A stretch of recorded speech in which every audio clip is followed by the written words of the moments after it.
Hello everyone. Today I am going to discuss the poem The Snare. This poem is composed by James Stephens. And in this poem he talks about a rabbit, and rabbit is trapped in a snare. So how does he feel? How does he react? तो इसके बारे में इस poem में बताया गया है. Line by line और stanza by stanza I'll explain to you, so try to understand.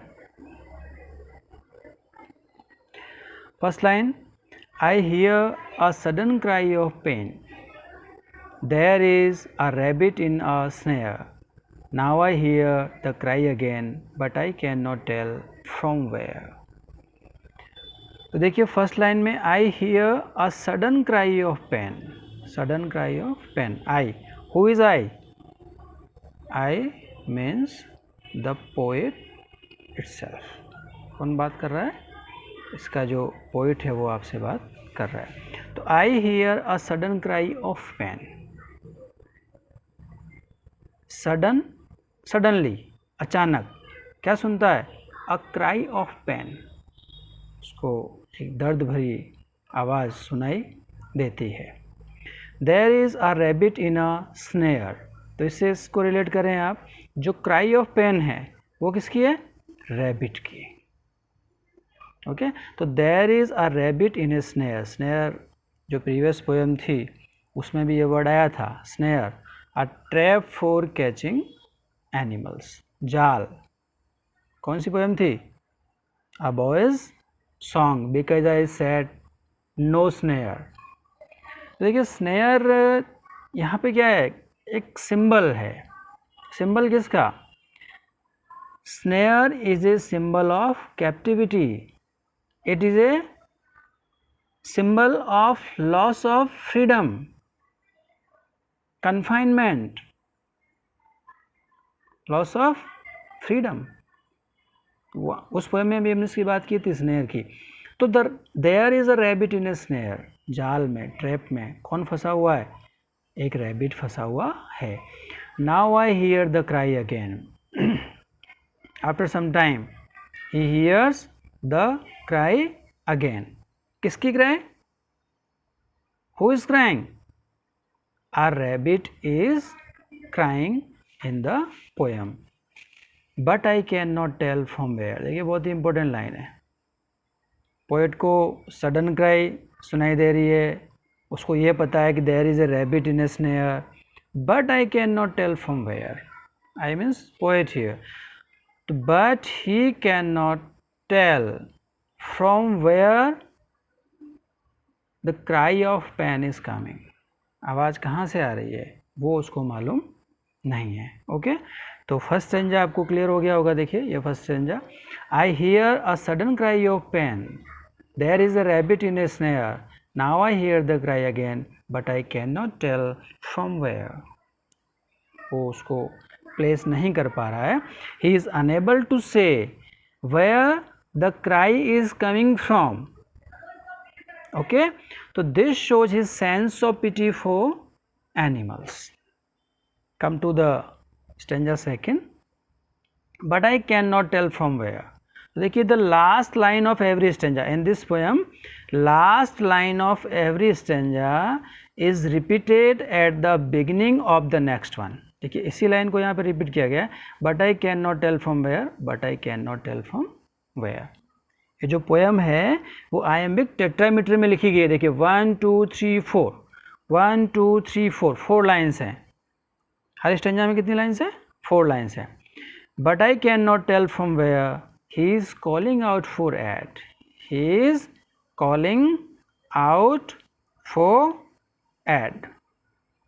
Calling out for at. Calling out means he is calling out. देखिए इमरजेंसी में किसी को हेल्प के लिए बुलाना, उसको अपन बोलते हैं calling out.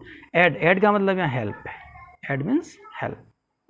He is calling out for aid, crying on the frightened air. बहुत ही इंपॉर्टेंट फ्रेज है. Crying on the frightened air, making everything afraid. देखिए ये लाइन का एक्सप्लेन हो गया. But I can not tell from where. He is calling out for aid. Who is calling? The rabbit is calling. Calling for what? Calling for help. Why? Because rabbit is trapped in a snare. जाल में फंस गया है, फंदे में फंस गया है. Crying on the frightened air. उसकी जो क्राइज हैं, वो जिस तरह से रो रहा है, चिल्ला रहा है, उससे क्या हो गया है? Cries have made even the atmosphere fearful. आस पास की जो सराउंडिंग्स हैं वो भी क्या हो चुकी हैं? फ्राइटन हो चुकी हैं. ओके. Making everything afraid. और उससे क्या हो चुका है? सब क्या लोग डर रहे हैं उससे, सबको वो डरा रही है. ओके. तो यहाँ भी लाइंस क्या कर रही हैं? Lines reveal the poet's sympathy towards animals. He is feeling too much pain. He is desperate to find out where the painful cries are coming from, making everything afraid. तो वापस इस स्टेंजा को मैं read कर रहा हूँ. देखिए. But I cannot tell from where. He is calling out for aid, crying on the frightened air, making everything afraid. Okay. So the poet is very sensitive toward animals, and the cries of the rabbit have upset him so much. Okay. तो ये frightened air वाला जो phrase है, इस पे question आता है कि what do you mean by frightened air. तो जो क्वेश्चंस जब समझाऊंगा देन एक बार आपको अगेन इसको मैं एक्सप्लेन करूँगा. अब आइए स्टेंजा 3. Making everything afraid. देखिए इसी लाइन को रिपीट किया है. Making everything afraid, wrinkling of his face as he cries again for aid, and I can not find the place. Wrinkling of his face, twisting in pain. यानी कि उसका जो face है, किसका? रैबिट का जो फेस है वो क्या हो रहा है? रिंकल हो रहा है, यानी कि पेन से क्या हो रहा है? ट्विस्ट हो रहा है. As he cries again for aid, and again the rabbit is calling for help, and I can not find the place. But again poet is unable to find the place where the rabbit is trapped. He can not find. Okay. अब देखिए twist word आया था यहाँ पर. Crying, making everything afraid, wrinkling up his face. तो यहाँ हम क्या कह सकते हैं? देखो क्राइज वर्ड आ रहा है, रिंकलिंग अप आ रहा है, तो इसका जो कंपैरिजन है वो एक बच्चे से, एक चाइल्ड से कर सकते हैं कि रैबिट किस तरह से चिल्ला रहा है, किस तरह से क्राई कर रहा है. Like a child in a pain. Okay. Now come to the stanza 4th. And I can not find the place.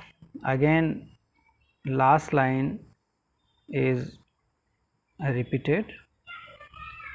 And I cannot find the place where his paw is in the snare. Little one, oh little one, I am searching everywhere. देखिए where his paw, ये paw phonetic description लिखा हुआ है, इस तरह से paw को लिखा जाएगा P-O, paw. ये भी आपके कोर्स में नहीं है, इसको मैं समझाऊंगा मैं आपको अलग से. फोनेटिक डिस्क्रिप्शन है पॉ. and I cannot find the place where his paw is in the snare. Little one, oh little one, I am searching everywhere. कहाँ सर्च कर रहा है पोइट? Searching everywhere. देखिए अगेन जो वर्ड यूज़ किया है रैबिट के लिए, लिटिल वन ओ लिटिल वन. लिटिल को इस तरह से लिखा जाएगा फोनेटिक डिस्क्रिप्शन में, लिटिल वन ओ लिटिल वन. तो किस तरह से एड्रेस कर रहा है पोइट? जैसे किसी चाइल्ड को कर रहा हो, किसी ह्यूमन बीइंग के चाइल्ड को कर रहा हो. तो the poet can not find the place where the paw of the rabbit must be in the snare. कौन सा पार्ट उसका ट्रैप है? पॉ मीन्स उसका पंजा. And he feels such a pain for the rabbit as if a small child were being tortured by a cruel man. Okay, तो he is very helpless. why he is very helpless? Because he cannot find the place.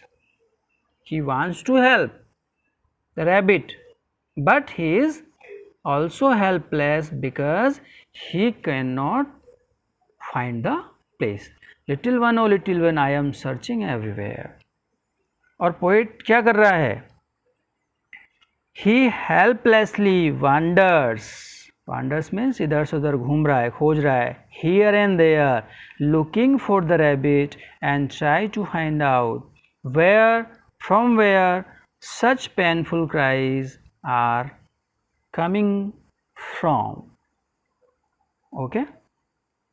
So these lines show the poet's pity for animals.